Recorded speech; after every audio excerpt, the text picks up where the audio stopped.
अस्सलाम वालेकुम क्लास, आप लोगों को आवाज़ आ रही है? जी सर आ रही। वालेकुम सलाम। चलिए हम लेक्चर स्टार्ट करते हैं। लेक्चर नंबर 6 है। मैं आपको भी एक ग्रुप पे शेयर कर देता हूँ।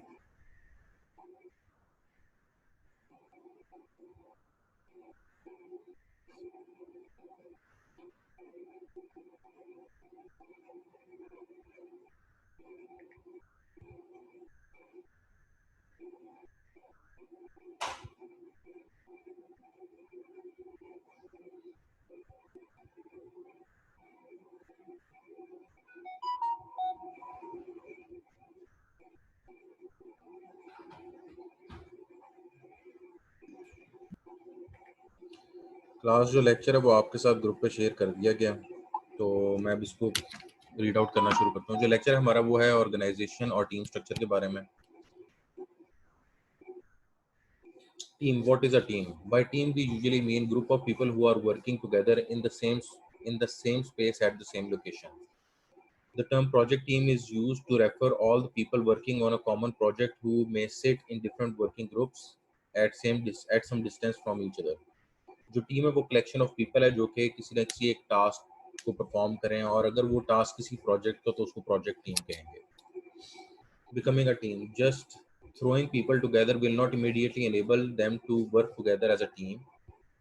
Team go through 5 basic stages of development. जो टीम है वो अगर आप पांच लोगों को इकट्ठा कर दोगे तो वो टीम नहीं बन जाएगी, उसको 5 स्टेजेस से गुजरना पड़ेगा.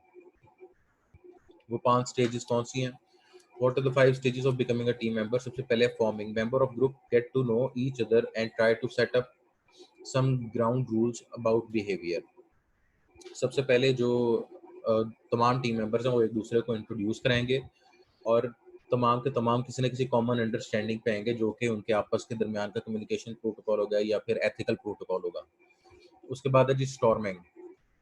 Conflict arise at various member of the group try to exert leadership. जो तमाम ग्रुप हैं उसके अंदर मल्टीपल पीपल लीडरशिप के रोल के लिए compete करना शुरू करेंगे, लीडर बनना चाहेंगे, जिसकी वजह से कॉन्फ्लिक्ट राइज करेगा. लेकिन तमाम ग्रुप एक लीडरशिप प्रोटोकॉल डिफाइन कर देगा कि लीडर जो है उसकी क्या क्या रिक्वायरमेंट्स हैं, और अगर एक ही उसमें बंदा उस रिक्वायरमेंट पे पूरा उतरेगा तो वो लीडर बन जाएगा. अगर मल्टीपल पूरे उतरते होंगे तो वो compete करेंगे. लेकिन लीडर बनना जरूरी है किसी ना किसी ग्रुप के अंदर.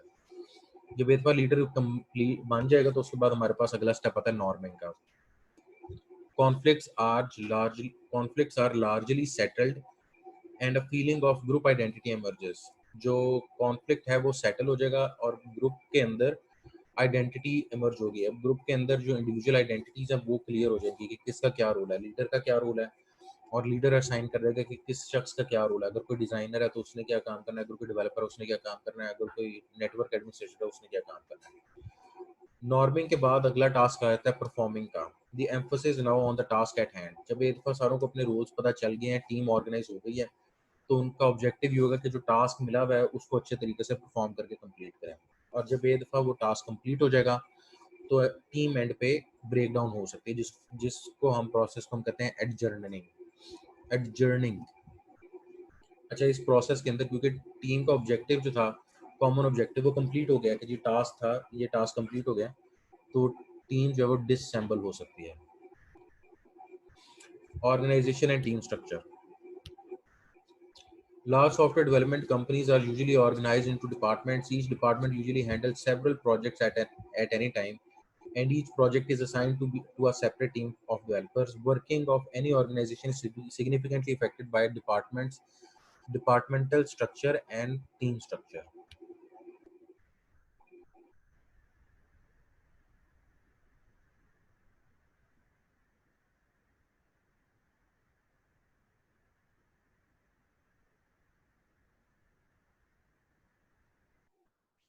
अच्छा, जो ऑर्गेनाइजेशन है उसके अंदर हमारे पास दो स्ट्रक्चर्स एग्जिस्ट करते हैं. एक ऑर्गेनाइजेशन का स्ट्रक्चर है और एक है टीम का स्ट्रक्चर.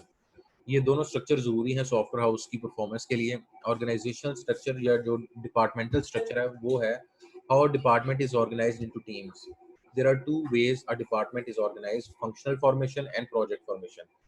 उसके मुकाबले में जो दूसरा है वो team structure, how individual teams are structured. Two ways are chief programmer team और डेमोक्रेटिक टीम. अब हम इनको एक एक करके पढ़ेंगे.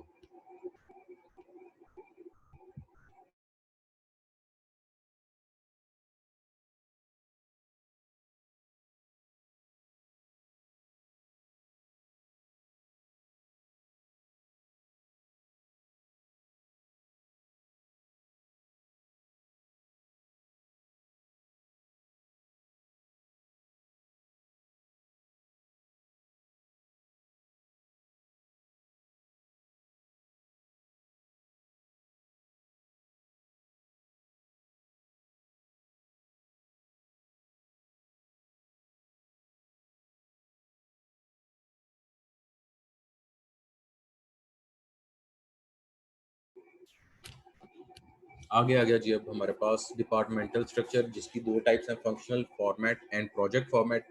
उसके बाद हम स्टडी करेंगे टीम स्ट्रक्चर को, जो कि चीफ प्रोग्रामर टीम और democratic team.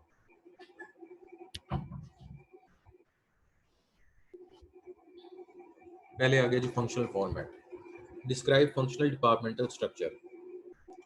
Developers are divided into functional groups based on their specialization or experience. For example, different functional groups of an organization might specialize in an area such as database, network requirement analysis, design, testing, and so on.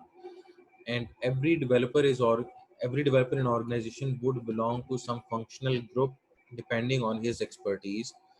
For carrying out specific activities, different projects borrow developers from different functional groups.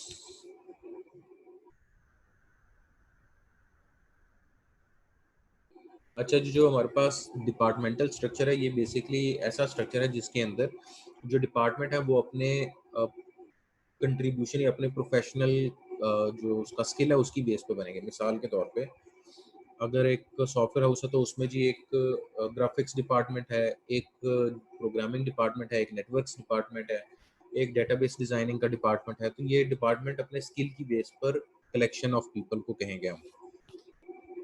अगर हम इसको दूसरे industries के हिसाब से check करें, तो अगर आप ये जो है टेक्सटाइल इंडस्ट्री के हिसाब से देखो, तो वहाँ पे वीविंग डिपार्टमेंट होगा, फिर उसके बाद स्टिचिंग डिपार्टमेंट होगा, उसके बाद आपके पास कलरिंग डिपार्टमेंट होगा, मुख्तलिफ डिपार्टमेंट्स होंगे। अब जो फंक्शनल फॉर्मेट है जो ये डिपार्टमेंट्स का, इसके अंदर वो वाले प्रोजेक्ट्स ज़्यादा अच्छे और तेज़ी से बन सकते हैं जिनका टास्क पहले से स्ट्रीमलाइन हुआ हो। मिसाल के तौर पे अगर आप टेक्सटाइल इंडस्ट्री की बात करते हैं तो वहाँ पे एक डिपार्टमेंट है जिसने कंटिन्यूस कपड़ा प्रोड्यूस करना है जी, वीविंग या उसको आप मैन्युफैक्चरिंग डिपार्टमेंट, वीविंग डिपार्टमेंट जो वीव कर रहा है कपड़े को, फिर उसके बाद आप वो भेज देते हैं कटिंग डिपार्टमेंट में, फिर आप भेज देते हैं स्टिचिंग डिपार्टमेंट में। तो ये डिपार्टमेंट को पता है कि हमारे पास जो भी इनपुट आएगा उसमें हमने क्या ऑपरेशन परफॉर्म करना है और उसको हमने आउटपुट क्या करना है। लेकिन सॉफ्टवेयर हाउसेस के सिनेरियो में हर दफ़ा जो प्रोजेक्ट आता है ना, वो पहले से क्लियर नहीं होता कि इसकी क्या स्टेप्स होंगे एग्जीक्यूशन और कंप्लीशन के। उस सिनेरियो में जो प्रोसेस है वो थोड़ा स्लो हो जाता है। स्लो इसलिए हो जाता है कि हर डिपार्टमेंट के अंदर से हमें एक या दो बंदों को वो टास्क साइन करना होगा। मिसाल के तौर पर सबसे पहले सॉफ्टवेयर रिक्वायरमेंट इंजीनियरिंग वाले रिक्वायरमेंट्स गैदरिंग करेंगे, फिर प्लानिंग डिपार्टमेंट उसको प्लान करेगा और उसका स्ट्रक्चर बनाएगा। फिर जो स्ट्रक्चर है उसको जिस जिस कंसर्न डिपार्टमेंट का उसमें इन्वॉल्वमेंट है उधर भेज देगा ताकि वहाँ के लोग उस पर वर्किंग कर सकें। अब इंटर डिपार्टमेंट जो है वो कम्युनिकेशन ज़रूरी है और वो कम्युनिकेशन होगी थ्रू डॉक्यूमेंटेशन। अब जब डॉक्यूमेंटेशन के थ्रू कम्युनिकेशन होगी तो ये कम्युनिकेशन लैग इस वजह से आ सकता है कि रिटन फॉर्म में एक डिपार्टमेंट दूसरे डिपार्टमेंट को इन्फॉर्मेशन पास करेगा, लेकिन अगर वो इन्फॉर्मेशन क्लियर नहीं होगी तो वो डिपार्टमेंट फिर वापस पिछले डिपार्टमेंट को प्रोजेक्ट भेज देगा और कहेगा इसको कंप्लीट करके दोबारा भेजें। तो ये फंक्शनल फॉर्मेट का ये थोड़ा सा मसला है कि ये प्रोजेक्ट को नहीं प्रायोरिटाइज करता, ये अपने स्किल सेट को प्रायोरिटाइज करता है कि जी सारे डिज़ाइनर एक जगह ही बैठे होंगे, अगर काम आना है तो यहीं पे आएगा। उसके बाद हम आते हैं जी इसके फर्दर पॉइंट्स पे। Upon the completion of the activities the developers are return to their respective functional groups. The partially completed product passes from one team to another and evolves due to the work done on it by several teams. A functional team working on a project does not physically meet the members of other functional teams who have carried out other parts of the project. A team understands the work done by other teams solely by studying the document produced by the team. Teams working subsequently on the project will find it difficult to understand the work already completed if good quality documents are not produced. अगर quality documentation नहीं हुई होगी तो communication gap आ जाएगा और वो delay को cause करेगा जिससे प्रोजेक्ट टाइम पे डिलीवर नहीं होगा। दूसरा है हमारे पास प्रोजेक्ट फॉर्मेशन। प्रोजेक्ट फॉर्मेट है डिपार्टमेंट्स का, इसमें डिपार्टमेंट्स को स्किल के नाम से नहीं आइडेंटिफाई किया जाएगा जिस तरह ये डेटाबेस का डिपार्टमेंट है या ये ग्राफिक डिजाइनिंग करने। इसमें डिपार्टमेंट को नाम दिया जाएगा उस प्रोजेक्ट का जो प्रोजेक्ट वो कर रहे हैं। मिसाल के तौर पे एक सॉफ्टवेयर हाउस है, उसके अंदर सब डिपार्टमेंट्स हैं। एक डिपार्टमेंट है जी पाकिस्तान पोस्ट ऑफिस का सॉफ्टवेयर, यानी वो POS डिपार्टमेंट उसको कहेंगे, पाकिस्तान पोस्ट ऑफिस। फिर उसके बाद जी PIA का एक ऑफिस है, PIA का सॉफ्टवेयर वहाँ डेवलप हो रहा है। फिर एक रेलवे का डिपार्टमेंट है, रेलवे का सॉफ्टवेयर वहाँ डेवलप हो रहा है। अब इस डिपार्टमेंट में जो कंसर्न टीम लीडर है वो अपनी टीम को खुद मैनेज करेगा और उस टीम को हायर करेगा। यानी कि पॉसिबल है कि हर डिपार्टमेंट का एक इंडिपेंडेंट वेबसाइट डेवलपर होगा, इंडिपेंडेंट ग्राफिक डिजाइनर होगा, हर डिपार्टमेंट का अलग अलग। हम अब इसकी थ्योरी पढ़ते हैं। In the project format a set of developers are assigned to project at its start. It assumes that the assigned member can carry out various activities required for project completion. The developers remain with the project till the completion of the project. Thus, the same team carries out all the project activities. Functional versus project format. तो ये यहाँ इसकी एक ही slide है जिसके अंदर ये conclude किया गया कि इसमें प्रोजेक्ट की टीम को डिपार्टमेंट के अंदर इकट्ठा कर दिया जाएगा। अब एक्टिविटी ये थी कि सर जो बुक है वो कहती है कि जो फंक्शनल जो प्रोजेक्ट फॉर्मेट है हमारे पास किसी भी ऑर्गेनाइज या सॉफ्टवेयर हाउस का, वो ज़्यादा एफिशिएंट है एज कंपेयर टू जो हमारे पास फंक्शनल फॉर्मेट है। जो प्रोजेक्ट फॉर्मेट है वो इसलिए कामयाब है किसी भी सॉफ्टवेयर हाउस के लिए क्योंकि सारी टीम्स जो टीम मेंबर्स जो किसी प्रोजेक्ट पर काम करें वो एक ही डिपार्टमेंट के अंदर इकट्ठे हुए होंगे, या फिर ये भी पॉसिबल है कोई एक ही ऑफिस में इकट्ठे होंगे। क्योंकि वो जो प्रोजेक्ट फॉर्मेट है वो सारे डिपार्टमेंट को with respect to project consolidate कर देगा। आगे आ जाते हैं जी टीम का स्ट्रक्चर। टीम का स्ट्रक्चर हमारे पास दो किस्म के हैं, एक है चीफ प्रोग्रामर टीम और दूसरा है हमारे पास जी इसको हम कहते हैं डेमोक्रेटिक टीम। जो चीफ प्रोग्रामर टीम है इसके अंदर टीम अपना एक लीडर फाइनलाइज कर लेगी और जैसे अपना लीडर फाइनलाइज करेगी तो वो लीडर कोऑर्डिनेट करेगा बाकी हायर मैनेजमेंट से और क्लाइंट से, और वो जो भी रिक्वायरमेंट्स आएंगी वो ब्रेक डाउन करके अपने सबऑर्डिनेट्स अपने जो नीचे लोग बैठे हैं उनको दे देगा। तो चीफ प्रोग्रामर टीम के जो पॉइंट्स हम डिस्कस करते हैं। Senior member provides the technical leadership and is designated as the chief programmer. The chief programmer defines the specification and construction of the high level design.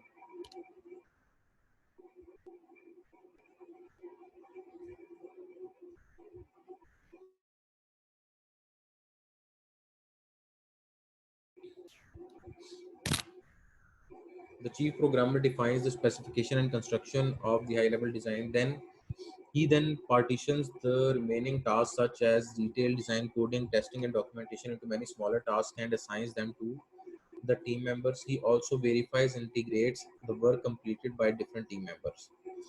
ये है जी जो team leader या chief programming team का जो structure है।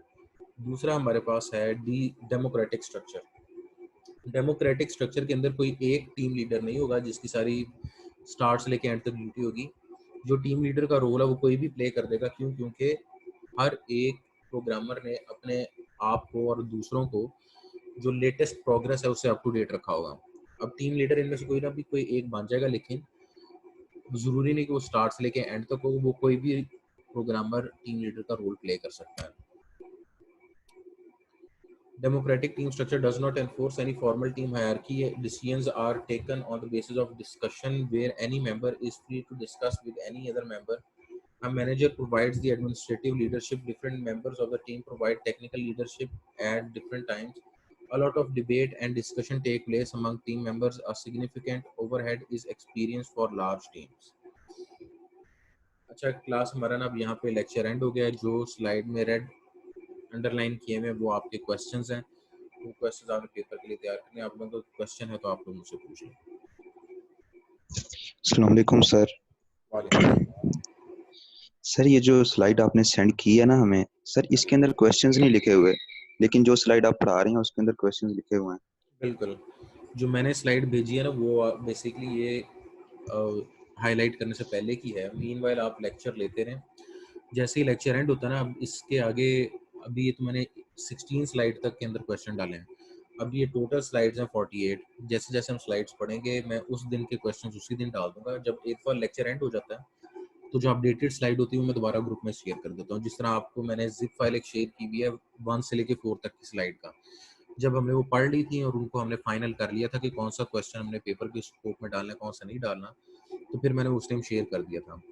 Meanwhile जो ये video है इसको मैंने यूट्यूब पे अपलोड कर देना है। तो अगर आप खुद से अभी आंसर तैयार करना चाह रहे हो, जुबानी याद करना चाह रहे हो, तो ये चीज़ आपसे छुपी नहीं होगी। यानी यहाँ से भी लेक्चर एंड हुआ तो ये 1 या 2 घंटे के अंदर अंदर आपके पास ऑनलाइन यूट्यूब पे आ जाएगी। तो आप वहां से देख के भी क्वेश्चन नोट करके तैयारी कर सकते हो। जो अप टू डेट स्लाइड है क्वेश्चंस की, वो इंशाल्लाह मैं जब मेरे पास स्लाइड एंड होगी तब आपसे शेयर करूंगा। Okay, thank you sir. Welcome.